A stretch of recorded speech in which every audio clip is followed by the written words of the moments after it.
สวัสดีครับพ่อแม่พี่น้องทุกคนที่เข้ามาดูวันนี้ผมไม่ได้มารีวิวมือถือนะครับแต่ผมจะมารีวิวกระดิ่งยี่ห้อ Xiaomi นะครับเป็นกระดิ่งอัจฉริยะยังไงตัวนี้ที่มันอัจฉริยะเพราะว่ามีกล้องด้วยนะครับแล้วก็มีอินฟราเรดอะไรเรียบร้อยเลยเวลาคนมากดกระดิ่งมันจะทำการบันทึกครั้งละ6 วินะครับโดยไม่ต้องใช้สายนะครับตัวนี้ใช้ถ่านอายุการใช้งานของมัน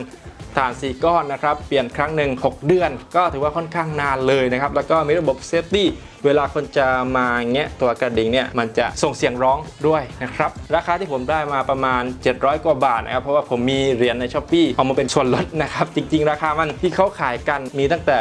999 บาทไปจนถึง 1,400 1,500 1,600นะก็แล้วแต่ร้านใครชอบร้านไหนก็สั่งร้านนั้นเลยนะครับแต่ผมสั่งมาจากร้านที่มันถูกที่สุดแล้วก็มีรีวิวที่มันค่อนข้างดีหน่อยใครที่จะซื้อของออนไลน์นะครับแนะนำให้ดูรีวิวอะไรบ้างนะครับอย่าไปสั่งมั่วๆบางทีอาจจะได้ของปลอมมาก็ได้นะครับโอเคเดี๋ยวเรามาแกะกล่องกันนะนี่เปิดมาคุณก็จะเจอกับตัวกระดิ่งอันนี้นะครับด้านหลังก็จะมีกาว 3M8 มาให้เรียบร้อยแล้วนะครับเอาไว้แปะกับฝาผนังพร้อมใช้งานเลยนะครับ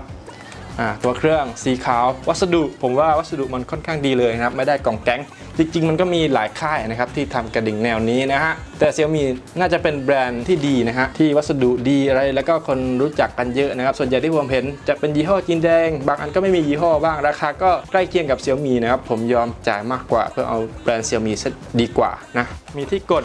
ไม่มีตัวรับก็ไม่ได้นะครับอันนี้คือตัวรับขนาดประมาณนี้นะครับตรงนี้ก็จะเป็นลำโพงนะครับมันทำรูดีไซน์ให้ดูเท่ๆก็ถือว่าสวยงามวัสดุก็เหมือนกับตัวกระดิ่งเลยนะครับวัสดุค่อนข้างดีข้างๆก็จะมีปุ่มเอาไว้เปลี่ยนเพลงนะครับตั้งค่าเสียงนะครับเวลาเรากดกระดิ่งจะให้มันได้ยินเสียงแบบไหนก็ว่าไปนะฮะ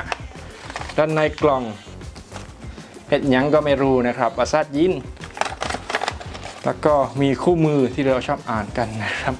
ภาษาจีนหมดเลยอันนี้มันไม่ใช่เวอร์ชัน global นะครับเป็นเวอร์ชัน China เวอร์ชันจีนอันนี้ก็เป็นสติกเกอร์เอาไว้แปะนะครับ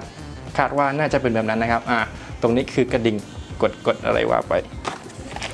แล้วก็มีสกรูด้วยนะครับสกรูสำหรับใครที่จะใช้งานเจาะฝาผนังอะไรก็ว่าไปนะครับสำหรับผมมันไม่จำเป็นนะครับผมจะแปะกับกระจก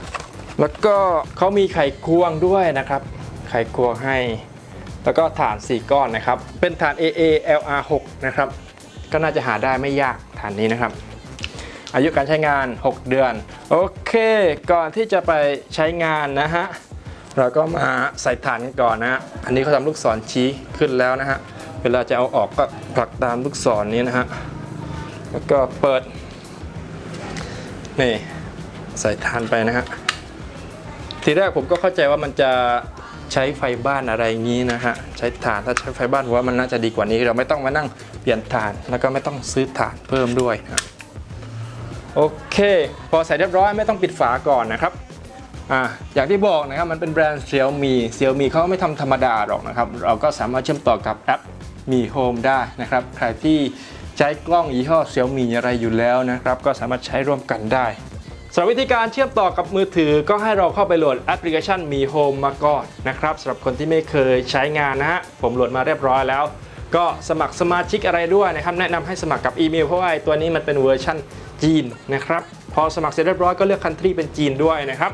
เข้ามาในแอปก็จะมีให้เรากดเพิ่มอุปกรณ์นะครับกดเพิ่มอุปกรณ์ทีนี้ไอตัวนี้มันเกี่ยวกับประตูนะครับเราก็เขียนคำว่า door ผมไม่แน่ใจว่ามันชื่ออะไรนะครับถ้าใครที่รู้ชื่อก็เขียนชื่อมันเลยก็ได้นะครับทีนี้ก็ดูรูปมันจะมีรูปนะครับอันนี้แหละเหมือนสุดแล้วมี Smart Video Doorbell นะครับชุงวับในภาพนี้นะครับเขาบอกว่าให้เรารีเซ็ตนะครับให้กดปุ่มรีเซ็ตด้านหลังกดปุ่มรีเซ็ตแช่จนกระทั่งได้ยินเสียงนะครับ1 2 3 4โอเคเรียบร้อยนะครับเสียงมาเสียงจีนเลยโอเคทีนี้กดถัดไปนะครับแล้วก็ให้เลือกเราเตอร์ว่าเราต้องการให้มันเชื่อมต่อกับเราเตอร์ไหนนะครับแน่นอนเราเตอร์ที่อยู่ใกล้ที่สุด NAS Mobile นะครับกดถัดไป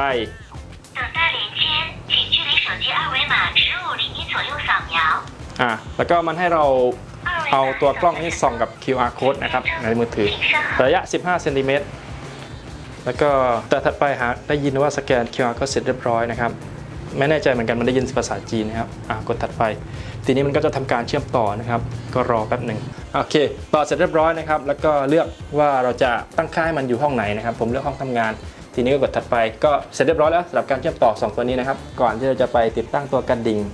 ก็มาเสียบอันนี้เข้ากับปลั๊กไฟบ้านก่อนนะครับก็ไม่ต้องทำอะไรเลยนะครับแค่เสียบเรียบร้อยได้ยินเสียงตึ้งตึ้งตึ้งตึ้งแสดงว่าไฟเข้าแล้วก็ไม่ต้องตั้งค่าอะไรนะครับถ้าจะเปลี่ยนเสียง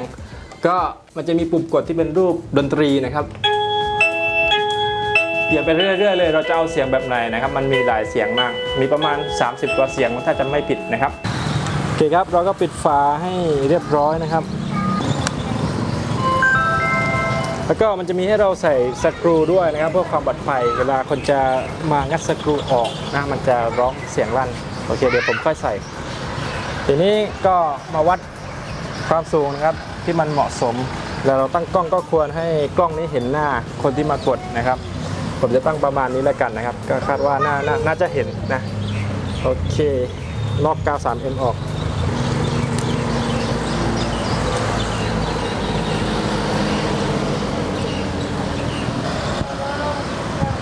เจ็ดเรียบร้อยแต่รู้สึกว่ามันเบี้ยวนิดนึงโอเค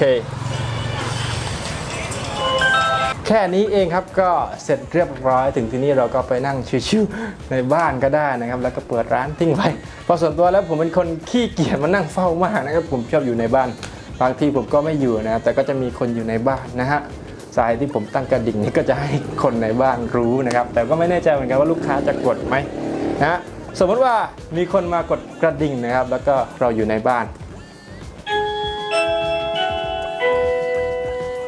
เสียงมานี่แล้วก็ในมือถือเราจะแจ้งเตือนด้วยนะครับนี่เขาจะบอกเวลา 17:21 นาทีมีคนมากดกระดิ่งเมื่อกี้นะครับก็สามารถกดเข้าไปดูได้ว่าใครมากดว่า Xiaomi ก็จะให้คลาวให้เราใช้ฟรีนะครับสำหรับตัวกระดิ่งนี้เราไม่ต้องจ่ายตังค์นี่นะฮะภาพมานี่เมื่อกี้คนนี้นะครับมากดแต่ไม่เห็นหน้ามันอยู่สูงเกินไปนะแล้วก็เขาก็จะบันทึกวิดีโอด้วยนะครับวิดีโอนี่ภาพก็คมชัดใช้ได้อยู่นะผมว่า